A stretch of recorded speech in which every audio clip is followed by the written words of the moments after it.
இன்றைக்கு நாம் பெருமையாக சொல்லலாம், 2024 100% இந்தியாவிற்கு நாம் கேஸ் அடுப்பை கொண்டு வந்திருக்கின்றோம். 64% கேஸ் அடுப்பு, இன்னைக்கு 99.99, அது கூட ஒரு கிளரிக்கல் இருக்குயா, 100 என்று சொல்ல முடியாது, அதற்காக 99.99 என்று சொல்லுகின்றோம்.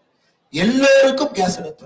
அந்த திட்டத்துல மோடி ஐயாவுடைய இலவச கேஸ் அடுப்பு திட்டத்துல நம்முடைய திருப்பத்தூர் மாவட்டத்திற்கு மட்டுமே 65,630 குடும்பங்களுக்கு ஐயா, 65,630 குடும்பங்களுக்கு மோடி சிலிண்டர் வந்திருக்கு ஐயா. இந்த சிலிண்டருக்கு மாதம் 300 ரூபாய் மானியம் இருக்கு. 300 ரூபாய் மானியம் இருக்கக்கூடிய மோடி சிலிண்டர் 65,000 குடும்பங்களுக்கு திருப்பத்தூர் வந்திருக்கு. 5 லட்சம் ரூபாய் மருத்துவ அட்டை. எந்த மருத்துவமனைக்கு சென்றாலும் கூட யாரையும் பார்க்காமல் மோடி ஐயா இன்சூரன்ஸ் கார்டு எடுத்து காட்டலாங்க ஐயா. திருப்பத்தூர் மாவட்டத்தில் மட்டுமே பயன்படுத்தியவர்கள், 9 ஆண்டுகளாக பயன்படுத்தியவர்கள் 98,121 பேர் 5 லட்சம் ரூபாய் அட்டையை பயன்படுத்தி இருக்கிறாங்க ஐயா. மிக முக்கியமான திட்டம், விவசாயிகளுக்கான திட்டம்.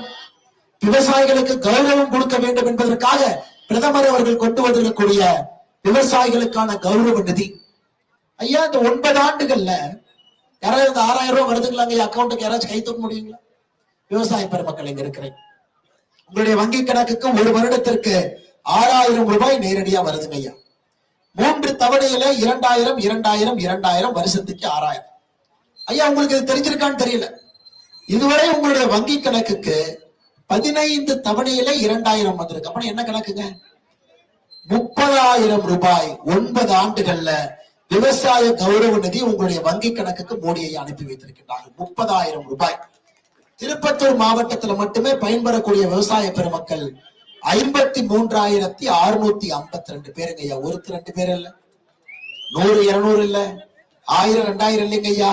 53,652 விவசாய பெருமக்களுக்கு இன்னைக்கு உங்களுடைய வங்கி கணக்குக்கு 30,000 ரூபாய் கௌரவ நிதியாக பிரதமர் அவர்கள் கொடுத்திருக்கிறார். இது நம்ம ஆட்சிங்க ஐயா, இது நம்ம ஆட்சி சாதனை.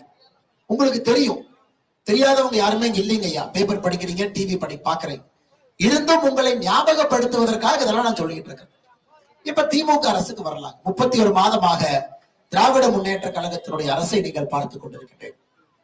நேற்று நம்முடைய உயர் நீதிமன்றத்தினுடைய நீதிபதி சொல்றார், ஒரு அரசாங்க அலுவலர், கடைக்கோடி ஊழியர், அரசுல வேலை பார்க்கக்கூடிய கடைக்கோடி ஊழியர் கைது செய்யப்பட்டு 48 மணி நேரம் சிறையில் இருந்தால் அவரை சஸ்பெண்ட் பண்ணிடுவாங்க.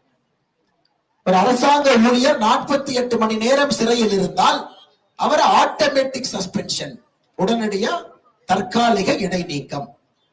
நேற்று ஹைகோர்ட்ல நீதிபதி கேட்கிறாரு, செந்தில் பாலாஜி 230 நாட்களாக சிறைச்சாலையில் இருக்காரு. 230 நாட்கள், 8 மாசம் ஐயா, 8 மாசம். 8 மாசமாக சிறையில் இருக்கக்கூடிய அமைச்சருக்கு நீங்க என்ன சம்பளம் கொடுக்குறீங்க? இலாக்கா இல்லாத அமைச்சராக வைத்திருக்கிறீர்கள். அதாவது எந்த இலாக்காவும் ஒதுக்காம அமைச்சராக நீடிக்கிறாரு.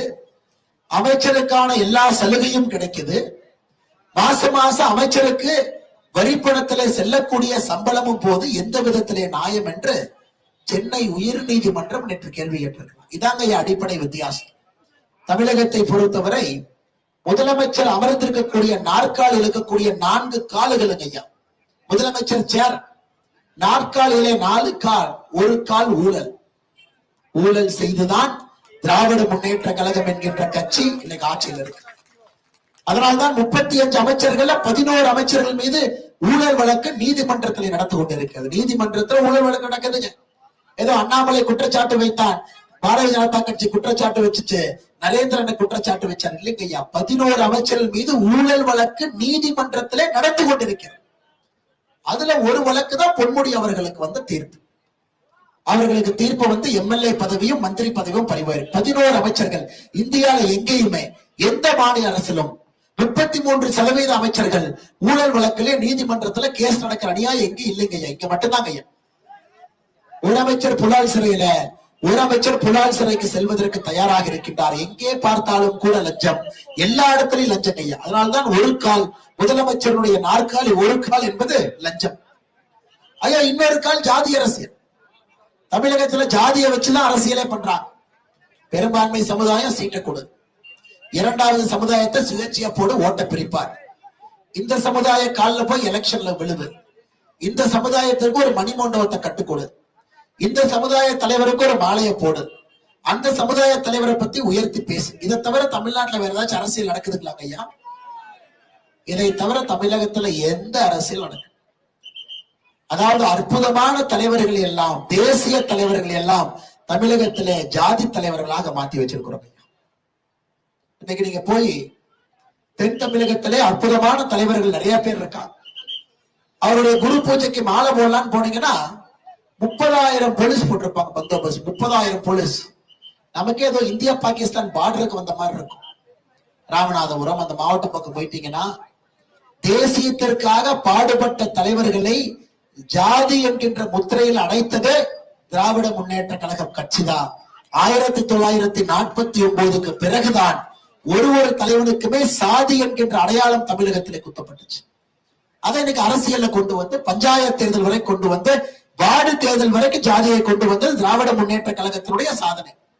இந்த கட்சி எங்கேயா ஜாதியை ஒழிச்சானுங்க? அது பொன்முடி உங்க பக்கத்து மாவட்டத்துல அவர் மேல யாராச்சும் உட்கார்ந்தாங்கன்னா ஜாதி பேரை சொல்லிதான் பேசுவார். மேல இருக்கக்கூடிய தலைவர்களுடைய ஜாதி பேரை சொல்லிதான் பேசுவார். எங்கே ஜாதியை ஒழித்தார்? ஜாதியை வைத்து வைத்து அரசியல் வியாபாரம் செய்து முதலமைச்சருடைய நாற்காலினுடைய 2வது காலே ஜாதி அரசியல் ஐயா. 3வது கால் குடும்ப ஆட்சி. அந்த குடும்ப ஆட்சியர் ஆட்டினீங்கன்னா குடும்ப ஆட்சியர். கோபாலபுரத்துல ஒரு குடும்பம் இன்னைக்கு 4வது தலைமுறைக்குள்ள எட்டி பார்த்தாச்சு. கலைஞர் கருணாநிதி ஐயா, அது போய் மு க ஸ்டாலின் ஐயா, அது போய் உதயநிதி ஸ்டாலின், இன்னைக்கு வந்து இன்பநிதி ஸ்டாலினும் ட்ரெய்லர் ரிலீஸ் பண்ணிட்டாங்க சேலத்துல. அந்த ட்ரெய்லர் ரிலீஸ் ஆயிடுச்சு, மெயின் பிக்சர் தான் பாக்கிங்க ஐயா.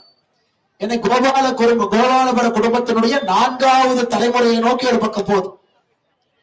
தமிழகத்துல நீங்க எங்க பார்த்தாலும் குடும்ப ஆட்சியில் இருப்பவர்கள் தான் அமைச்சர்களாக இருக்கிறார்கள். அன்பில் மகேஷ் பொய்யாமொழி 3வது தலைமுறை, கீதா ஜீவன் 2வது தலைமுறை, தங்கம் தென்னரசு 2வது தலைமுறை.